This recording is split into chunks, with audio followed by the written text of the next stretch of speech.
Hello. You know you can grow your own food, but did you know you can also grow your own puzzles?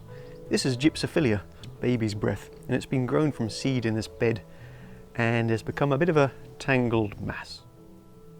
And now is the time to prick these out and put them into pots. We know it's time to move them on because they've gone from their first seed leaves and started growing true leaves. We know that they've got a healthy root system underneath, so we can lift them out.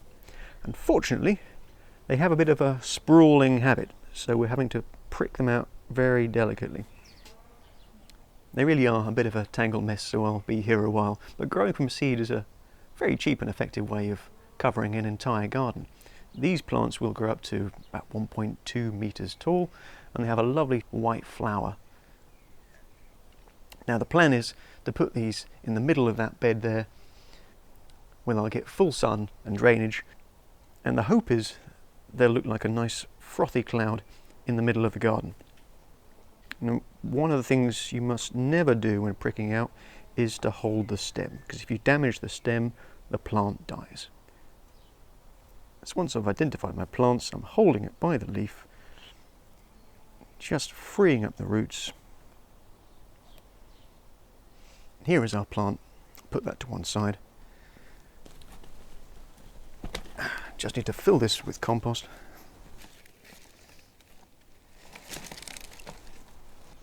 I made a small well inside, so I can gently lower this root ball into the middle,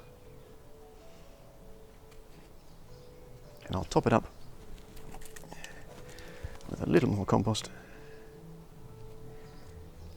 You don't need to press the compost in too much, just around the outside, and a little bit of water once I've done all these, and that's all you need. Now once I work my way through this bed, there's plenty of other things to do in the garden.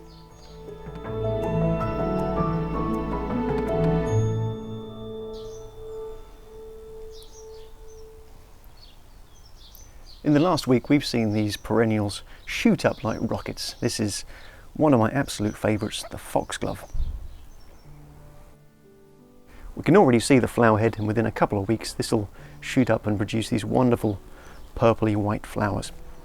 All the foxgloves in this garden came from one single plant, and that's gone, but it produces thousands of seeds which have spread across the garden, and its legacy is going to be here for as long as the garden is. But it's not all rosy in the garden. We don't have to look far to find some trouble. On the other side of the path, these same plants have been absolutely ravaged by slugs and snails. Now, although these plants are clearly severely wounded, they're not dead yet. But if I'm going to get all the slugs and snails out of this garden, I'm going to need some expert help.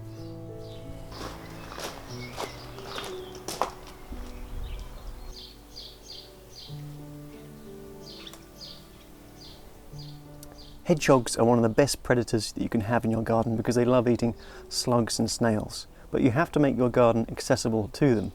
Now our garden is surrounded on four sides by walls and fences, but this back fence backs onto a path. And I know that hedgehogs can travel between 1 and 2 kilometres every night running around in their active season. So there's every chance there's hedgehogs running straight past this garden where there's plenty of food for them to eat. So I'm going to put a hole in this fence that will act as a permanent gate for them, and they'll be welcome anytime. Before I do that, I'm going to put some gloves on because I'm going to be cutting back some of this ivy, and it can be an irritant to your skin.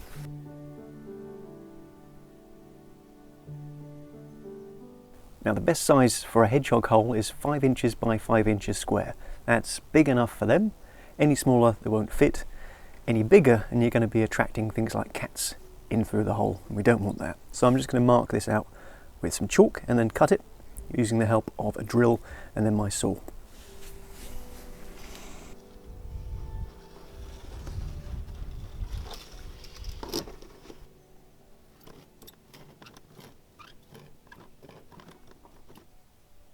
And there we go, that's all we need to invite hedgehogs into the garden.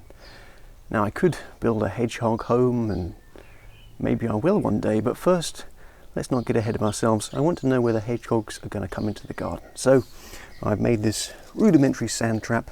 It's just a recycled food container nailed down to a board, filled with sand and levelled off. And I'm going to put this right by the entrance. It's a bit of a welcome mat. And if I check this regularly, I'll be able to see by the footprints whether we've got hedgehogs coming into the garden.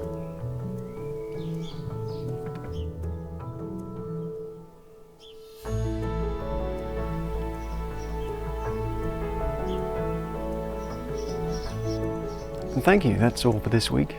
If you'd like to find out more about inviting hedgehogs into your garden, I'll put some resources into the description below. But until next time, thanks for watching.